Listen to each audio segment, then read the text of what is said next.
السلام علیکم. بسم اللہ الرحمن الرحیم.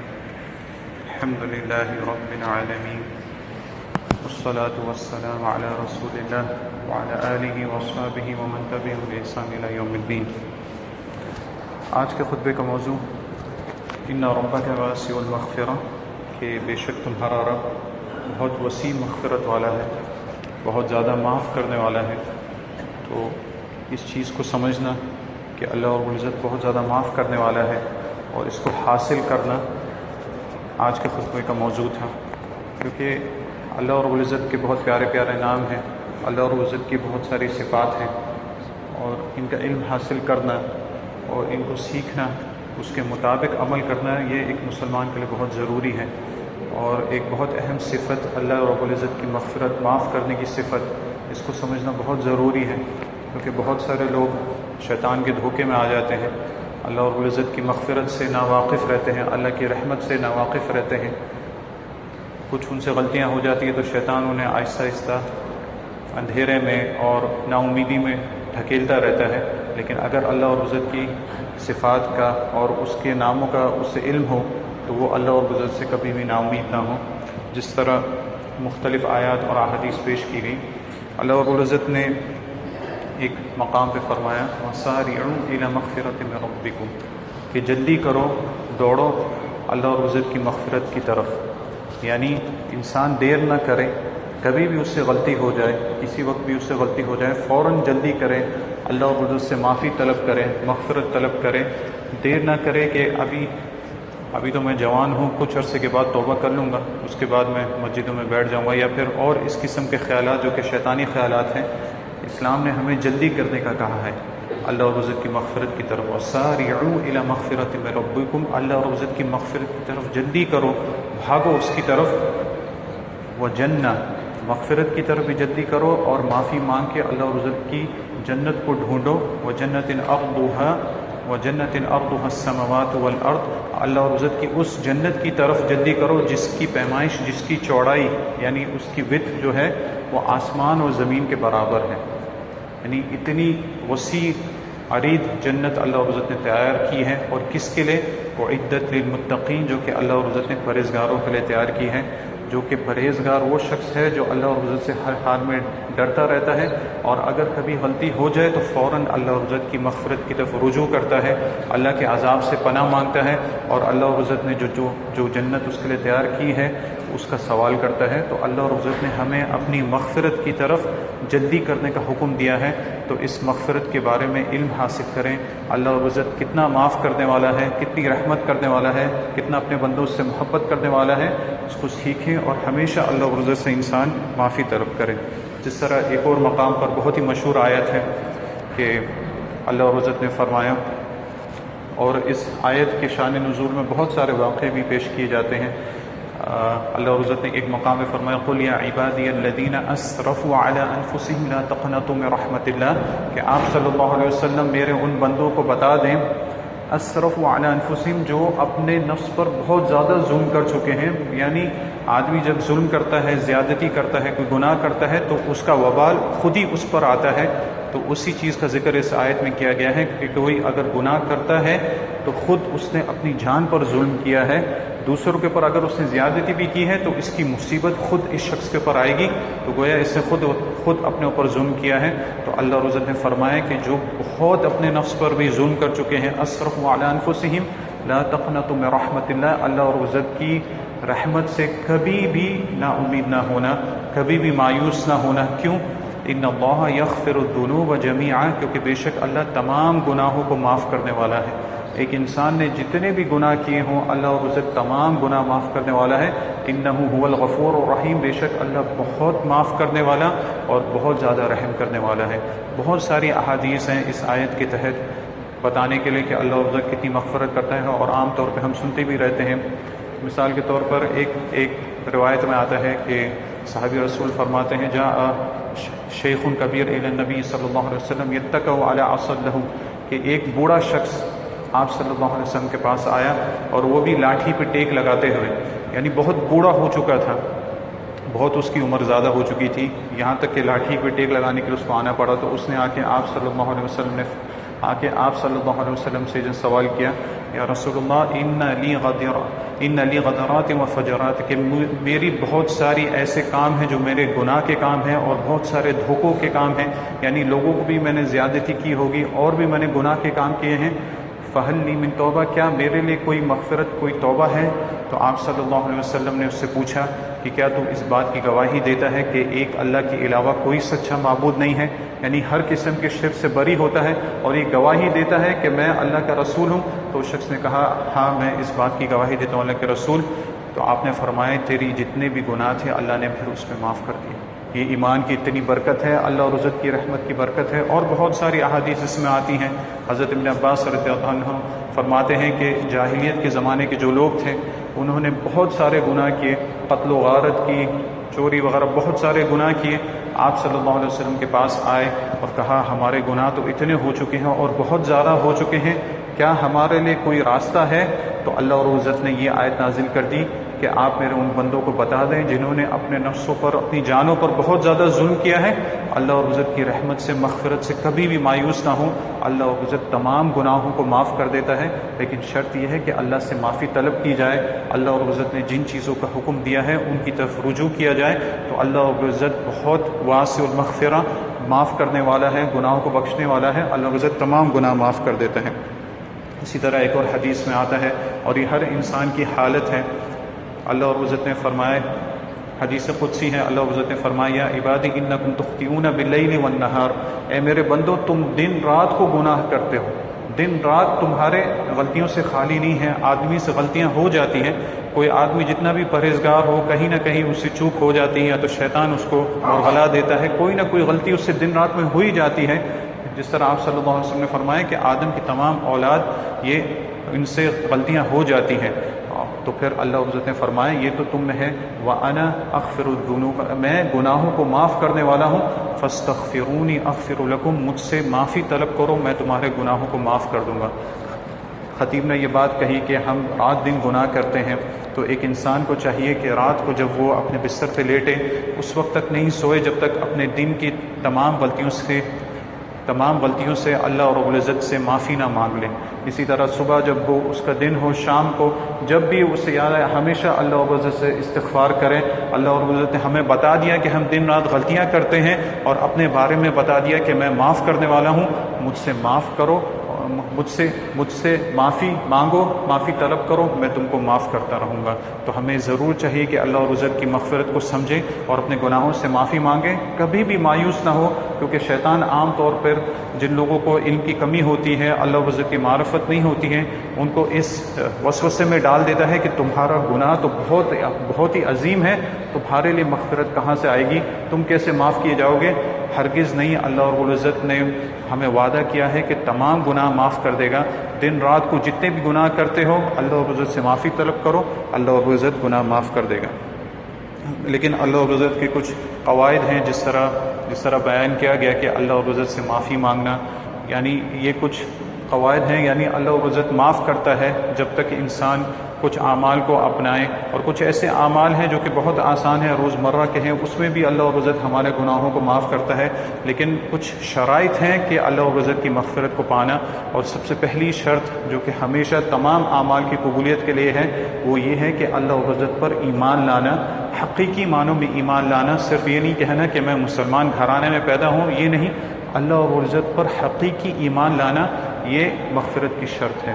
جس طرح جو آیت خطبے کے شروع میں تلاوت کی گئی وہ ایک اور دوسرے مقام پر بھی آتی ہے، وہاں پہ بھی اللہ رب العزت نے فرمایا وَالسَّابِقُوا إِلَىٰ مَغْفِرَةٍ مِّن رَّبِّكُمْ، پہلے تھا کہ دوڑو جلدی کرو، یہاں پہ ہے مسابقت کرو، یعنی آپس میں ایک دوسرے کے ساتھ دوڑ لگاؤ، ریس لگاؤ، کس میں؟ اللہ رب العزت کی مغفرت کو پانے میں۔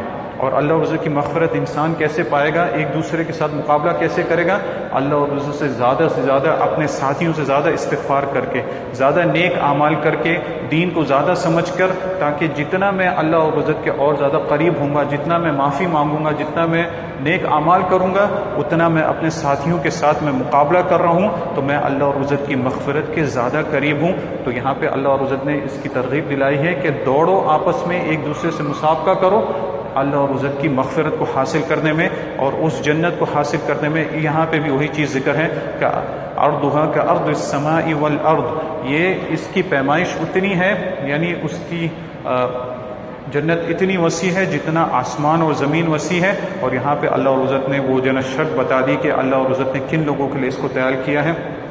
اعدت للذین آمنوا باللہ ورسولہ، اللہ رب العزت نے یہ جنت ان لوگوں کے لیے تیار کی ہے، مغفرت ان لوگوں کے لیے ہے جو کہ اللہ رب العزت پر ایمان رکھتے ہیں اور صحیح معنوں میں ایمان رکھتے ہیں. اور یہ اللہ رب العزت کا فضل ہے. اللہ رب العزت اپنا فضل جس پر چاہے عطا کرے. تو اللہ رب العزت پر ایمان لانا یہ سب سے پہلی شرط ہے مغفرت کی. اگر ایک شخص دنیا بھر کے نیک اعمال کرتا ہے لیکن اس کا ایمان کمزور ہے، ایمان میں کوئی ایسی چیز ہے جو کہ ایمان کے برعکس ہے، اس کو ایمان سے خالی کرنے والی ہے، تو اس کے نیک اعمال اس کو فائدہ نہیں دیں گے. اللہ اور عزت کے یہاں پہ وہ مغفرت نہیں رہ سکتا. اس سے شرک وغیرہ ان تمام چیزوں سے بری ہونا ضروری ہے. جس طرح دنیا میں تو اللہ عزت کا وعدہ ہے کہ نیک اعمال کرے، اللہ عزت اس کے گناہ معاف کر دیتا ہے اور اس پر اپنی رحمت کرتا ہے جس کا اثر وہ خود اپنی زندگی میں دیکھتا ہے. یہاں تک کہ اللہ عزت کی مغفرت آخرت میں بھی مومنوں کے لیے جو ایمان لاتے ہیں، اگر ان سے کچھ غلطیاں ہو بھی جاتی ہیں لیکن ایمان ان کے ساتھ ہے تو اللہ اور عزت ان کے اوپر کتنا مغفرت کا معاملہ کرتا ہے. جس طرح احادیث سے ثابت ہوتا ہے، بہت ساری احادیث ہیں. ایک حدیث میں حضرت عبداللہ ابن عمر رضی اللہ عنہ سے آتا ہے کہ کسی نے ان سے پوچھا کہ قیامت کے دن اللہ رب العزت اپنے بندوں سے سرگوشی کس طرح کرے گا. سرگوشی کا مطلب ہوتا ہے کہ چپکے سے بات کرنا، آرام سے بات کرنا. تو یہ اللہ رب العزت کس طرح کرے گا؟ حالانکہ اللہ رب العزت کو کسی سے بھی سرگوشی کرنے کی کوئی حاجت نہیں ہے، لیکن یہ اللہ رب العزت کی رحمت ہے اپنے بندے کے اوپر کہ اللہ رب العزت اپنے بندوں کو دوسروں کے سامنے، جبکہ تمام لوگ حضرت آدم علیہ السلام سے لے کے آخری شخص تک سب جمع ہوں گے، اللہ رب العزت اپنے مومن بندوں کو رسوا نہیں کرے گا. تو حضرت عبداللہ ابن عمر رضی اللہ عنہ، آپ صلی اللہ علیہ وسلم کے صحابی نے فرمایا، سمعت رسول اللہ صلی اللہ علیہ وسلم یقول، میں نے آپ صلی اللہ علیہ وسلم کو یہ فرماتے سنا، ان اللہ یدنی المؤمن یوم القیامۃ فیضع علیہ کنفہ فیسترہ من الناس، کہ آپ صلی اللہ علیہ وسلم نے فرمایا کہ قیامت کا دن جب ہوگا، اللہ رب العزت ایک مومن بندے کو اپنے قریب بلائے گا اور اس کے اوپر پردہ ڈال دے گا. فیضع علیہ کنفہ فیسترہ من الناس، اور اسے لوگوں سے چھپا دے گا، یعنی کوئی ابھی نہیں دیکھ سکے گا کہ اللہ اور اس بندے کے بیچ میں کیا ہو رہا ہے. فیقررہ بذنوبہ، اللہ رب العزت پھر اس کے گناہ اس کو گنوائے گا، یعنی اس بندے کے گناہ اس سے پوچھے گا کہ یہ والے گناہ تو نے کیے ہیں. اللہ رب العزت اس سے پوچھے گا اتعرف ذنب کذا، اتعرف ذنب کذا، کہ فلاں گناہ تجھے یاد ہے، فلاں گناہ تجھے یاد ہے. بندہ بالکل کچھ عذر وغیرہ کچھ نہیں پیش کر سکے گا. اللہ رب العزت کے سامنے بولے گا، نام یا ربی، اللہ میں اس کا اعتراف کرتا ہوں کہ یہ فلاں گناہ بھی میں نے کیا ہے، یہ فلاں گناہ بھی میں نے کیا ہے. اللہ رب العزت کے سامنے کوئی کچھ بھی چھپا نہیں سکے گا. اللہ رب العزت نے جب اس کے گناہ شمار کروا لے گا، حتی اذا قررہ بذنوبہ ورأى فی نفسہ انہ قد ہلک، بندہ جب دیکھے گا کہ اتنے گناہ میرے شمار کیے جا رہے ہیں اور اپنے نفس میں یہ جو سوچنے لگے گا ابھی تو میری ہلاکت آ گئی، اتنے گناہ میرے شمار کیے جائے ہیں، میں تو ہلاک ہونے والا ہوں. اللہ رب العزت اسے بتائے گا کہ یہ گناہ شمار کرنا اس کی رسوائی وغیرہ کے لیے نہیں ہے، اللہ رب العزت کی مغفرت، اللہ رب العزت کی رحمت اس کے اوپر واضح کرنے کے لیے. اللہ رب العزت اس کو جب یہ تمام گناہ اس کو گنوا دے گا، اس سے کہے گا فإنی قد سترتها علیک فی الدنیا، کہ تو نے یہ گناہ دنیا میں بھی کیے تھے لیکن میں نے تجھ پر پردہ ڈالا تھا، میں نے تجھے دنیا میں بھی رسوا نہیں کیا. اور یہ بات ہر مومن جانتا ہے کہ دن رات میں کتنے گناہ ہوتے ہیں لیکن اللہ رب العزت ان کے گناہوں پر پردہ ڈالتا ہے. یہ اللہ رب العزت کی رحمت ہے، مغفرت ہے. تو اللہ رب العزت فرمائے گا فإنی قد سترتها علیک فی الدنیا، میں نے دنیا میں بھی تجھ پر پردہ ڈالا تھا. وأنا أغفرها لك اليوم، اور آج بھی میں تیرے تمام گناہ معاف کرتا ہوں. کتنی اللہ رب العزت کی مغفرت ہے، اتنے گناہ شمار کرنے کے باوجود. اور اللہ رب العزت چاہتا تو تمام لوگوں کے سامنے اس کو رسوا بھی کر سکتا تھا، لیکن اس کے پاس ایمان کی برکت تھی. کچھ غلطیاں ہو گئی لیکن ایمان اس کا مضبوط تھا، ایمان اس کا پکا تھا، تو اللہ رب العزت نے اسے گناہ گنوائے اور اسے یاد دلوایا کہ یہ دنیا میں بھی میں نے پردہ ڈالا، دنیا میں بھی رسوا نہیں کیا، قیامت میں بھی پردہ ڈال دیا، تجھے رسوا نہیں کیا، اور تیرے تمام گناہ میں معاف کرتا ہوں. ثم یؤتی کتاب حسناتی، پھر اسے اس کا نام اعمال اس کے دائیں ہاتھ میں دے دیا جائے گا. تو یہ اللہ رب العزت کی مغفرت ہے. اور بھی بے شمار احادیث آتی ہیں قیامت میں اللہ رب العزت کیسے معاملہ کرے گا، لیکن ایمان سب سے ضروری چیز ہے. ایمان کی برکت سب سے زیادہ ضروری چیز ہے. جس طرح ایک اور روایت میں آتا ہے کہ آپ صلی اللہ علیہ وسلم نے فرمایا کہ ان اللہ سیخلص رجل من امتی علی رؤوس الخلائق یوم القیامہ. اللہ رب العزت میری امت میں سے ایک شخص کو، ایک بندے کو، بہت ہی مشہور حدیث ہیں، عام طور میں ہم سنتے رہتے ہیں اللہ رب العزت کی مغفرت کتنی ہے، لیکن ایمان کی برکت ہو، ایمان کی شرط ہونا بہت ضروری ہے. تو اس شخص کو اللہ رب العزت اکیلا کرے گا، تمام مخلوق سے اس کو الگ کرے گا. فینشر علیہ 99 سجلہ، اور اس کے اوپر 99 رجسٹر اللہ رب العزت کھول دے گا. یعنی 99 رجسٹر اس شخص کے سامنے کھول دیے جائیں گے. کل سجل مد البصر، اور یہ رجسٹر دنیا کے رجسٹر کی طرح نہیں ہوں گے، بلکہ جہاں تک نظر جاتی ہے وہاں تک یہ رجسٹر پھیلے ہوں گے، اور یہ تمام رجسٹر اس آدمی کے گناہ سے بھرے ہوں گے. یعنی اس سے یہ کہنا مقصود نہیں ہے کہ آدمی گناہ کیا جائے اور سوچے کہ اللہ مجھے معاف کر دے گا.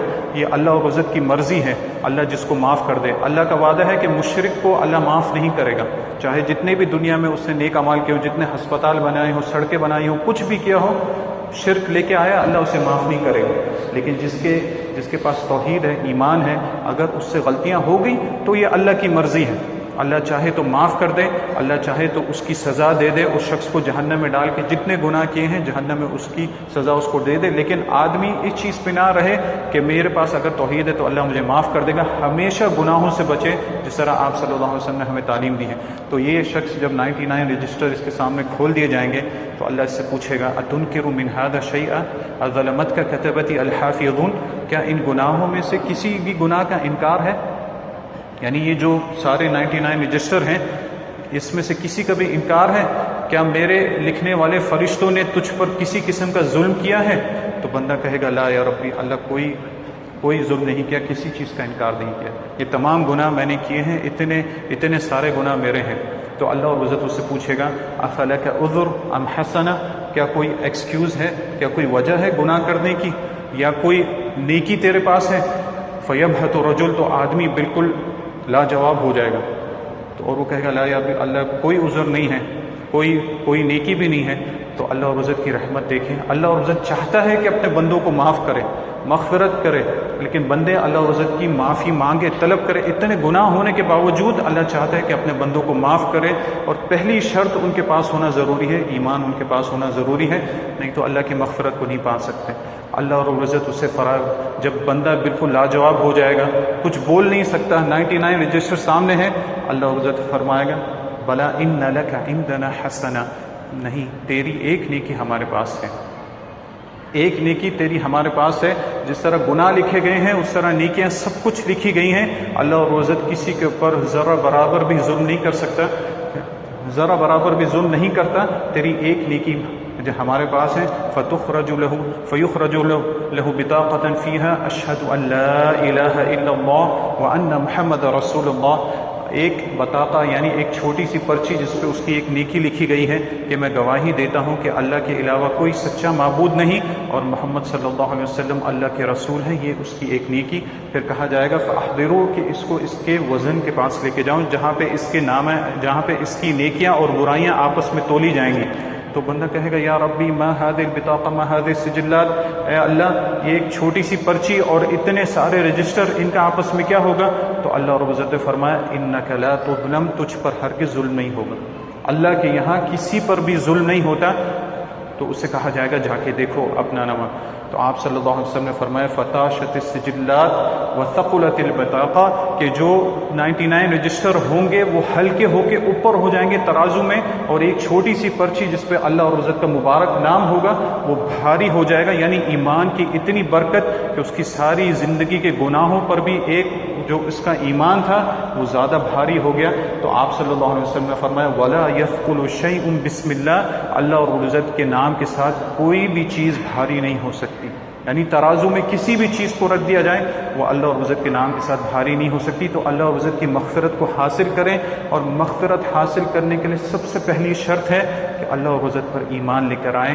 ایمان جس طرح لانا چاہیے اس کو سیکھیں, اور سیکھنے کا طریقہ ہمارے صحابہ کو دیکھ کے ہی ہو سکتا ہے, اور کسی سے نہیں کہ صحابہ جس طرح ایمان لے کر آئے اس طرح سیکھنا سب سے ضروری ہے. اس کے بعد بہت سارے نیک اعمال ہیں جن کی وجہ سے آدمی کی مغفرت ایک مسلمان کی مغفرت ہوتی ہے, بشرط یہ ہے کہ اس کے ساتھ ایمان کی شرط جیسے ذکر کیا گیا ایمان کی شرط ہو. دوسری بات یہ اعمال سنت کے مطابق کریں تو اللہ رب العزت اسے معاف کرتا رہتا ہے. ایسے ایسے وقت ہوتے ہیں کہ اسے ہر وقت مغفرت ملتی رہتی ہے, ایسے وقت ہوتے ہیں کہ 2 نمازوں کے بیچ میں اس کی مغفرت ہوتی ہے, ایسے وقت اللہ نے رکھے ہیں کہ پورے ہفتے کے بیچ میں اس کے جتنے گناہ ہیں وہ بھی اللہ معاف کرتے رہتا ہے, اور سالوں میں بھی اللہ نے ایسے وقت رکھے ہیں کہ سالوں کے بیچ میں جتنے گناہ اس نے کیے اللہ اور عزت اسے بھی معاف کرتا رہتا ہے. واسع المغفرہ, اللہ بہت معاف کرنے والا ہے, یعنی ہر وقت انسان کو معافی کے موقع دیتا ہے. مثال کے طور پر حدیث بیان کی گئی کہ آپ صلی اللہ علیہ وسلم نے فرمایا کہ جو شخص وضو کرے اور اچھے سے وضو کرے اس کے بعد آ کے وہ نماز پڑھے تو اس نماز اور پچھلی نماز کے بیچ میں جتنے گناہ تھے اللہ اور عزت اس کے تمام گناہ معاف کر دیتا ہے. یعنی نماز کی کتنی برکت ہے. آدمی 5 وقت کی نماز پڑھتا رہے تو اس سے گناہ کس طرح اللہ اور عزت معاف کرتا ہے. کتنی اللہ اور عزت کی نعمت ہے کہ نماز بھی پڑھ رہا ہے, دل کا سکون, آنکھوں کی ٹھنڈک بھی اس کو مل رہی ہے, اور اللہ اور عزت اس کے گناہ بھی معاف کر رہا ہے. تو نمازوں کو ہرگز انسان ضائع نہ کرے. ضائع کرنے سے مراد یہ نہیں ہے کہ نہیں پڑھے, ضائع کرنے سے یہ بھی مراد ہے کہ نمازوں کو سنت کے مطابق نہ پڑھے, آرام سے اطمینان سے نہ پڑھے. ایسی نماز ہو جو کہ اس کی نماز قبولیت تک نہ پہنچ سکے, تو پھر اس نماز سے اس کو یہ فوائد کیسے حاصل ہوں گے. یا تو نماز عام طور پہ دیر کر کے پڑھے, اپنے دنیاوی کاموں میں لگا رہے یہاں تک کہ آخر میں جا کے نماز پڑھے, تو ایسی نماز نہ پڑھے. ایسی نماز پڑھے کہ اللہ اس سے راضی ہو اور یہ فوائد اس کو حاصل ہوں, اللہ اور عزت اس کے گناہوں کو معاف کرے. ہر 2 نمازوں کے بیچ میں اس سے جتنی غلطیاں ہوئی ہیں اللہ اور عزت تمام گناہوں کو معاف کر دیتا ہے. اسی طرح نماز سے تعلق رکھنا اور خاص طور پہ مسجدوں کے ساتھ اپنا رابطہ رکھنا یہ کتنا مہم ہے. اور خاص طور پہ انسان جس طرح پچھلے خطبے میں بھی آپ نے سنا تھا کہ جب کوئی شخص مسجد میں آتا ہے تو اللہ رب العزت کا مہمان ہوتا ہے, تو اللہ رب العزت پر یہ حق ہے کہ اپنے مہمان کی مہمان نوازی کرے. تو اللہ رب العزت کتنے انعامات اپنے بندوں کو دیتا ہے. تو ہمیں چاہیے کہ ہمارے پاس وقت ہو, زیادہ وقت دیا کریں, کوشش کیا کریں. ہمارے دنیاوی کام بھی ضروری ہیں, لیکن جب وقت ہو تو آدمی عام طور پہ فضول چیزوں میں نہ پڑے, مسجد میں اپنا وقت دے اور اپنے ضروری کاموں کو وقت دیں. کتنی برکت ہے. آپ صلی اللہ علیہ وسلم نے فرمایا کہ جو شخص نماز پڑھتا ہے اس کے بعد وہ اپنی جگہ پہ بیٹھا رہتا ہے تو فرشتے اس کے لیے دعا کرتے رہتے ہیں جب تک وہ اپنی اس جگہ پہ بیٹھا رہتا ہے, اور اللہ اور عزت سے دعا کرتے رہتے ہیں اللہم اغفر لہ, اللہم رحمہ, اللہ اس کو معاف کر دے, اللہ اس پر رحم کر دے. یعنی اللہ اور عزت کی رحمت دیکھیں. اللہ اور عزت نے اپنے فرشتوں کو خاص آپ کے لیے رکھا ہوا ہے. جو آدمی نماز سے فارغ ہونے کے بعد اتنے تیز نہیں بھاگتے, یعنی عام طور پہ لوگوں کو دیکھا جاتا ہے کہ نماز فارغ ہونے کے بعد اتنا تیز اٹھ کے بھاگتے ہیں کہ جیسے پتہ نہیں کہ کیا معاملہ پیش آ گیا ہے. حالانکہ اگر تھوڑی دیر بیٹھیں, تھوڑے اذکار کریں, اس میں ان کا کوئی نقصان نہیں ہوتا, اور فرشتے بھی ان کے لیے دعا کرتے رہتے ہیں. اور یہی چیز آتی ہے اس شخص کے لیے جو کہ نماز سے تھوڑی دیر پہلے بھی آ گیا, یعنی جماعت ابھی کھڑی نہیں ہوئی, مسجد میں آ گیا, اس نے تحیۃ المسجد پڑھی, بیٹھا, نماز کے لیے انتظار میں بیٹھا. تو آپ صلی اللہ علیہ وسلم نے فرمایا کہ جب تک یہ نماز کے انتظار میں بیٹھا ہوتا ہے یہ نماز میں ہی ہوتا ہے, اور اللہ اور عزت نے فرشتے رکھے ہوئے ہیں اس کی دعا کے لیے, استغفار کے لیے. اگر کسی انسان کو بہت زیادہ جلدی بھی ہے تو کم سے کم شروع کے اذکار کر لے.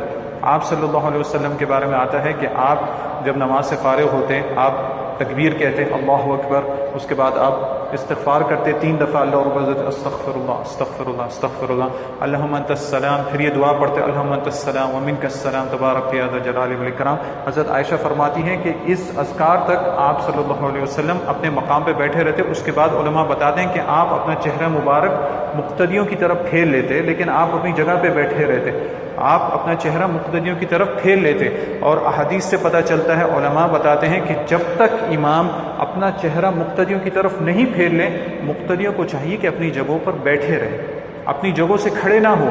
لیکن عام طور پہ دیکھا جاتا ہے کہ امام کی بھی غلطی ہے، وہ بہت دیر کے بعد اپنا چہرہ پھیرتے ہیں. امام کو چاہیے کہ اتنے اذکار کرنے کے بعد اپنا چہرہ مقتدیوں کی طرف پھیر لیں، جو نمازی ان کی طرف اپنا چہرہ پھیر لیں، اور مقتدیوں کو چاہیے کہ اس وقت تک کم سے کم اس وقت تک بیٹھے رہیں، کیونکہ آپ صلی اللہ علیہ وسلم کا حکم ہے یہ کم سے کم اس وقت تک بیٹھے رہیں. اگر اور بیٹھے رہیں گے ان کے حق میں اور زیادہ بہتر ہے. تو جب امام اپنا چہرہ پھیر لیں اس کے بعد ان کو اجازت ہے کہ اٹھ کے جا سکیں، یعنی اتنے اذکار کر لیں، یہ ان کے حق میں بہت زیادہ بہتر ہے اللہ رب العزت کی مغفرت حاصل کرنے کے لیے. اسی طرح ہفتے کے گناہ معاف کرنے کے لیے بھی اللہ رب العزت نے جمعے میں بہت ساری فضیلتیں رکھی ہوئی ہیں. جمعے میں بہت ساری فضیلتیں ہیں، بہت سارے اجر و ثواب ہے، گناہوں کی معافی ہے. ایک حدیث میں آتا ہے کہ آپ صلی اللہ علیہ وسلم نے فرمایا کہ جو شخص وضو کرے اچھے سے، حالانکہ جمعے کے دن سب سے بہترین عمل یہ ہے کہ غسل کر کے آئے، لیکن اگر کوئی شخص وضو بھی کرتا ہے تو وہ کافی ہو جائے گا، لیکن سب سے افضل اس کے لیے یہ ہے کہ غسل کرے، اچھے سے غسل کرے، خوشبو وغیرہ لگا کے، مسواک کر کے، اچھے کپڑے پہن کر آئے. تو ایسا شخص جب آتا ہے اور آ کے قریب بیٹھتا ہے، یعنی یہ نہیں کہ جلدی بھی آ گیا اور آ کے آخر میں دیوار کے ساتھ ٹیک لگا کے بیٹھتا ہے، دنا یعنی قریب آ کے بیٹھے امام کے ساتھ، وَأَنصَتَ وَاسْتَمَعَ اور خاموش رہے، یعنی کوئی بھی فضول لغو بات نہیں کرے، خاموش رہے اور غور سے سنے کہ خطبے میں کیا کہا جا رہا ہے. بھلے ہی عربی میں خطبہ ہو جا رہا ہے، لیکن اگر انسان غور سے سنے گا تو وہ خود دیکھے گا کہ بہت ساری چیزیں اس کو سمجھ میں آ جاتی ہیں، کیونکہ وہ کوشش کر رہا ہے. جب انسان کوشش کرتا ہے اللہ رب العزت اس کے لیے راستے آسان کر دیتا ہے، اسے کچھ نہ کچھ لازم سمجھ میں آ جاتا ہے الحمدللہ اللہ کی توفیق سے. اور غور سے سنے تو اللہ رب العزت اس کے اس جمعے سے لے کے پچھلے جمعے تک جو گناہ ہوئے تھے وہ معاف کر دیتا ہے.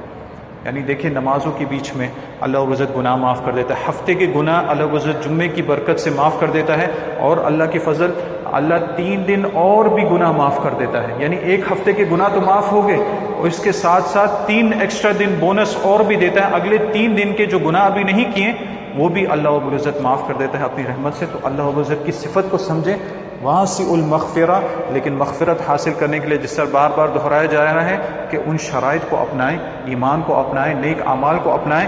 صرف یہ نہ ہو کہ بھئی اللہ بہت معاف کرنے والا ہے، ہم جب اللہ کے پاس جائیں گے اللہ معاف کر دے گا، اس طرح نہیں. اللہ کا قانون ہے، اللہ رب العزت کا قانون ہے، جو اس قانون کے مطابق چلے گا اللہ رب العزت بہت معاف کرنے والا ہے. لیکن کچھ بھی نہیں کرتا، ایمان بھی نہیں ہے، صرف اللہ رب العزت کے اوپر بھروسہ کیے بیٹھا ہے، تو اسلام نے ہمیں اس قسم کی تعلیم نہیں دی. اسلام نے ہمیں سستی کی اور بغیر کسی کام کیے کوئی پھل حاصل کرنے کی تعلیم نہیں دی، بلکہ اللہ رب العزت پر ایمان لا کر اور نیک اعمال حاصل کر کے اس چیز کی تعلیم دی ہے. اسی طرح ایک اور چیز جس سے انسان کے گناہ معاف ہوتے ہیں اور بہت ہی بابرکت عمل ہے اللہ رب العزت کی راہ میں صدقہ کرنا. اللہ رب العزت کا جناب وعدہ ہے ان تقرضوا اللہ قرضا حسنا، کہ اگر تم اللہ کو قرض دو گے، اور قرض حسنا یعنی اچھا قرض دو گے، یعنی اچھی نیت سے اپنے پاک مال سے اللہ رب العزت کی راہ میں خرچ کرو گے، یضاعفہ لکم ویغفر لکم، تو تمہیں یہ تمام فائدے حاصل ہوں گے. اللہ رب العزت کو جو تم نے مال اللہ کی راہ میں قرض دیا ہے، قرض کا مطلب یہ نہیں کہ اللہ رب العزت ہمارے مال کا محتاج ہے، نعوذ باللہ، یہ اس کا مقصد نہیں ہے. لیکن اللہ کے یہاں جو مال اللہ کی رضا کے لیے خرچ کیا جاتا ہے، اللہ نے اس کا مقام اتنا اونچا بتایا ہے کہ تم اللہ کو قرض دے رہے ہو، اور یہ قرض اللہ جب تمہیں واپس دے گا بہت زیادہ بڑھا چڑھا کے دے گا، بہت زیادہ اس کا ثواب تمہیں ملے گا. جس طرح حدیث میں آتا ہے کہ کوئی شخص اگر اللہ کی راہ میں 1 درہم بھی خرچ کرتا ہے تو رحمان اسے اپنے دائیں ہاتھ میں لے لیتا ہے، اور اللہ رب العزت کے دونوں ہاتھ دائیں ہاتھ ہے، رائٹ ہینڈ ہے. تو اللہ رب العزت اس کے اس صدقے کو اپنے دائیں ہاتھ میں لے لیتا ہے اور اسے بڑھاتا رہتا ہے اس شخص کے لیے، یہاں تک کہ جب قیامت کے دن اس شخص اس 1 درہم کے ثواب کو دیکھتا ہے تو وہ ایک پہاڑ کے برابر ہو جاتا ہے. یعنی اخلاص سے، برکت سے، اپنی حلال کمائی سے کوئی خرچ کرے اللہ رب العزت کی رضا کے لیے، تو ایسے ہے جیسے اللہ کو قرض دے رہا ہے، اور اللہ رب العزت یضاعف لکم، اس سے تمہارے لیے بہت زیادہ بڑھا چڑھا کے دے گا. اور دوسری چیز ویغفر لکم، تمہارے گناہوں کو بھی معاف کرے گا.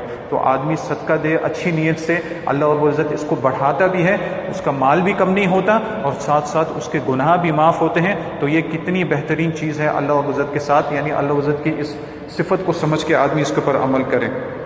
اسی طرح ہمارے روزمرہ کے جو معاملات ہیں، آدمی آپس میں اپنے کام پہ ہو یا اپنے دوسرے لوگوں سے معاملات کریں، اس میں بھی یاد رکھیں کہ اللہ رب العزت کی صفت ہے معاف کرنے والی، اور اللہ رب العزت بندوں کو یہ کہتا ہے، یہ تعلیم ہمیں اسلام میں دی گئی ہے کہ اللہ رب العزت نے بہت ساری صفات جو ہیں، اللہ رب العزت نے بندوں سے بھی کہا ہے کہ یہ صفات تم اپنے اندر پیدا کرو. جس طرح بہت ساری احادیث میں آتا ہے کہ اللہ رب العزت نے فرمایا کہ میں نے ظلم کو اپنے پر حرام کر دیا ہے، تو بندوں تم بھی آپس میں ظلم نہ کرو، آپس میں رحم کا معاملہ کرو، میں رحیم ہوں، تم بھی آپس میں رحمت کا معاملہ کرو. اسی طرح اگر کوئی بندے ایسی صفت لے آتے ہیں تو اللہ رب العزت انہیں بھی معاف کر دیتا ہے. جس طرح احادیث میں آتا ہے کہ ایک شخص جب اس کا آخرت میں معاملہ پیش کیا گیا تو اس سے کہا گیا کہ حل لک من حسنہ، تیری کوئی نیکی ہے؟ اس نے کہا نہیں، مجھے تو کچھ یاد نہیں آتا میری ایسی کوئی بھی نیکی ہے. اس سے پھر کہا گیا کہ سوچو کوئی تو نیکی تمہاری ہے. تو اس نے جب سوچا کہ ہاں ایک نیکی ہے کہ جب میرے پاس کوئی آتا، کوئی لین دین کا معاملہ ہوتا اور وہ جن بیچارہ تنگ دست ہوتا تو میں اس سے مہلت دے دیتا. جب اگر میں نے کسی کو قرضہ وغیرہ دیا ہوتا، جب لینے کا وقت آتا تو میں اچھے طریقے سے اس سے مانگتا، تنگی نہیں کرتا، سختی نہیں کرتا، تو آرام کا معاملہ اس کے ساتھ کرتا. تو اللہ رب العزت نے فرمایا کہ یہ لوگوں کے ساتھ بھلائی کا معاملہ، نرمی کا معاملہ کرتا تھا، میں اس چیز کا زیادہ حقدار ہوں کہ میں اپنے بندوں کے ساتھ نرمی کا معاملہ، آسانی کا معاملہ کروں، تو میں نے اس کو معاف کر دیا. یعنی آدمی جب یہ معاملات کرے، عام طور پر ہم دیکھتے ہیں کہ آپس میں تقاضے کا وقت جب آتا ہے یا پھر اور کوئی ایسا معاملہ آتا ہے تو بہت سخت لہجہ یا پھر لہجہ سخت آ جاتا ہے، الفاظ غلط آ جاتے ہیں. لیکن آدمی نرمی کا معاملہ کرے، سامنے والا شخص ہو سکتا ہے مجبور ہو، لین دین کا معاملہ ہو، خرید فروخت کا معاملہ ہو، سامنے والے سے نرمی کا معاملہ رکھے اور یہ یاد رکھے کہ میں اس سے آج نرمی کر رہا ہوں، اللہ رب العزت آخرت کے دن مجھ سے نرمی کرے گا، اللہ رب العزت مجھے معاف کر دے گا، کیونکہ اس نے جس چیز کا حکم دیا ہے اس پہ میں نے عمل کیا اور اس کے بندوں کے ساتھ اسی قسم کا معاملہ کیا ہے. اسی طرح بہت ہی آسان عبادت اور فائدہ مند عبادت اللہ رب العزت کی مغفرت کو حاصل کرنا، ذکر اذکار کرنا، خاص طور پر استغفار کرنا، اللہ رب العزت سے معافی طلب کرنا. بہت سارے اذکار ایسے ہیں کہ آپ صلی اللہ علیہ وسلم نے فرمایا کہ جو ان اذکار کو کرتا ہے اللہ رب العزت اس کے گناہوں کو معاف کر دیتا ہے. جس طرح ایک حدیث روایت کی گئی جو کہ ترمذی میں ہے، شیخ البانی رحمہ اللہ نے اس کو حسن کہا ہے کہ جو شخص زمین پہ جہاں پہ بھی ہو وہ یہ کہے کہ لا الہ الا اللہ، لا الہ الا اللہ وحدہ لا شریک لہ لا حول ولا قوۃ الا باللہ، یا پھر اس قسم کے الفاظ ہیں، اور کما قال علیہ السلام، تو آپ نے فرمایا اللہ اس کے تمام گناہ معاف کر دیتا ہے بھلے ہی سمندر کی جھاگ کے برابر ہوں. اور بہت سارے استغفار ایسے ہیں کہ آدمی ان استغفار کو کرے تو اللہ رب العزت اس کے بڑے گناہ بھی معاف کر دیتا ہے. اور صبح شام کے اذکار میں آتا ہے کہ کوئی شخص اگر سبحان اللہ و بحمدی صبح 100 دفعہ پڑھے، سبحان اللہ و بحمدی اگر صبح 100 دفعہ پڑھے تو اللہ رب العزت اس کے تمام گناہ معاف کر دیتا ہے بھلے ہی سمندر کی جھاگ کے برابر بھی اس کے گناہ کیوں نہ ہو. اسی طرح اگر شام کو 100 دفعہ یہ ذکر کر لے تو اللہ رب العزت اس کے تمام گناہ معاف کر دیتا ہے بھلے ہی اس کے گناہ سمندر کی جھاگ کے برابر کیوں نہ ہو. کیونکہ سمندر کی جھاگ جب بن جاتی ہے تو بہت زیادہ کثرت میں ہوتی ہے اور دکھنے میں بھی بہت زیادہ ہوتی ہے اور ایک قسم کی میل لگتی ہے، تو اللہ رب العزت اس کی یہ تمام گناہ معاف کر دیتا ہے اگر وہ 100 دفعہ صبح شام یہ اذکار کرے. اور اسی طرح یہ بھی فرمایا گیا خطبے میں کہ آدمی جب مغفرت مانگے تو صرف اپنے تک محدود نہ رکھیں، اپنے رشتہ داروں کے لیے، خاص طور پر اپنے والدین کے لیے، اپنے گھر والوں کے لیے، تمام لوگوں کے لیے استغفار کریں، چاہے زندہ ہوں چاہے ان کا انتقال ہو چکا ہو. اللہ رب العزت کی جو مغفرت کی صفت ہے، رحمت کی صفت ہے، اس کو پہچان کر اپنے لیے بھی مانگے اور تمام لوگوں کے لیے بھی مانگے. جس طرح انبیاء جب دعا کرتے تھے اپنے لیے بھی دعا کرتے، اپنے والدین کے لیے بھی دعا کرتے، امت کے لیے بھی دعا کرتے، تو ہمیں بھی چاہیے کہ اپنے لیے بھی دعا کریں. مسلمان مردوں عورتوں کے لیے جو زندہ ہیں یا جو مر چکے ہیں ان کے لیے بھی دعا کریں، اور خاص طور پر اپنے رشتہ داروں کو یاد کریں، اور ان میں سب سے پہلا نمبر اپنے والدین کا ہوتا ہے. جس طرح احادیث میں آتا ہے کہ ان العبد لیرفع له الدرجہ فی الجنہ، کہ ایک بندے کا درجہ یعنی ایک شخص کا مقام جنت میں بڑھایا جائے گا، یعنی اس کو جنت اور اوپر دی جائے گی. یعنی وہ سوچے گا کہ میرا مقام جتنا میں نے کام کیا ہے تو جنت میری اس لیول پہ ہونی چاہیے. جس طرح حدیث میں آتا ہے ان الجنت 100 درجہ، جنت کے 100 درجے ہوں گے، سب سے اونچا درجہ فردوس کا ہوگا. تو کوئی شخص یہ سوچے گا کہ میرا درجہ یہ نیچے کا ہونا چاہیے کیونکہ میں نے اتنے نیک اعمال نہیں کیے، لیکن اللہ اس کا درجہ بڑھاتا رہے گا اور اوپر والی جنت میں جاتا رہے گا، یہاں تک کہ جب اتنا اونچا چلا جائے گا وہ پوچھے گا اللہ سے تعجب ہو کے فیقول یا ربی انا لی ھذا، اللہ میرے لیے اتنا اونچا مقام کہاں سے آ گیا، یعنی میں نے تو دنیا میں اتنا کوئی نیک عمل نہیں کیا. تو اللہ رب العزت اسے جواب دے گا باستغفار ولدک لک، تو جو پیچھے اولاد چھوڑ کے آیا تھا، نیک اولاد چھوڑ کے آیا تھا، وہ تیرے لیے لگاتار استغفار کرتے تھے، تیرے لیے مجھ سے معافی مانگتے تھے، تو ان کی دعا کی برکت سے تجھے اتنا اونچا مقام ملا ہے.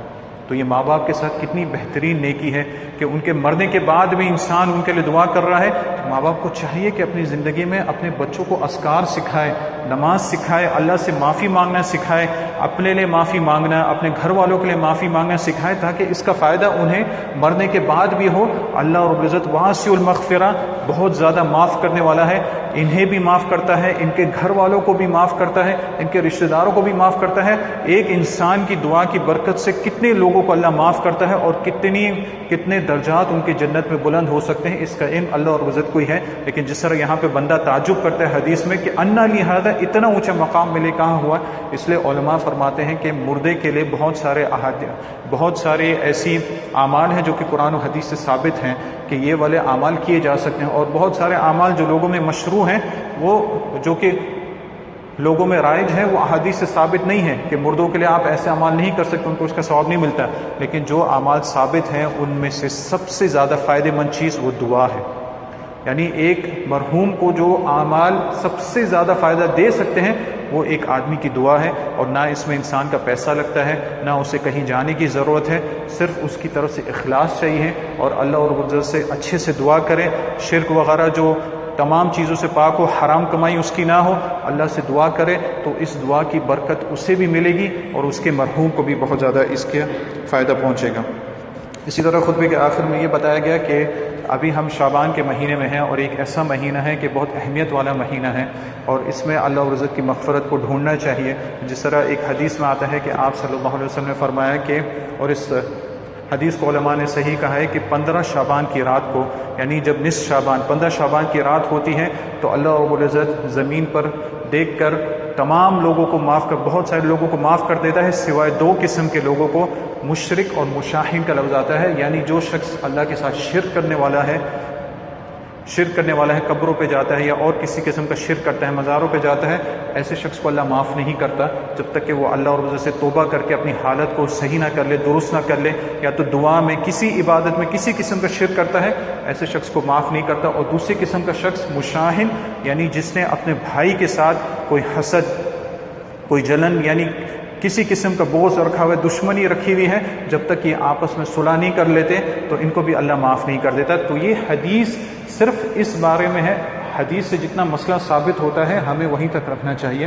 حدیث میں اتنا ہے کہ آدمی شرک سے بچے، شرک کی قباحت سے بچے، اور اپنے آپس میں مسلمانوں سے دشمنی سے بچے، بغض سے بچے، عداوت سے بچے، تاکہ اللہ اور عزت کی مغفرت اسے مل سکے.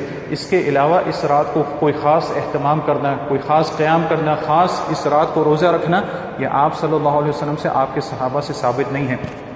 جو چیز حدیث سے ثابت ہے اس پہ غور کریں کہ شرک سے بچیں اور شحن سے بچیں، یعنی آپس میں دشمنی رکھنے سے بچیں. اس میں کہیں یہ نہیں آتا کہ اس رات کو خاص اہتمام کیا جائے یا خاص تہجد کا اہتمام کیا جائے.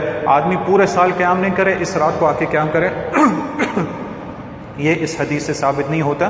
صرف اللہ رب العزت معاف کرتا ہے تو ان 2 قسم کے لوگوں میں نہ ہو جن کو اللہ رب العزت معاف نہیں کرے گا.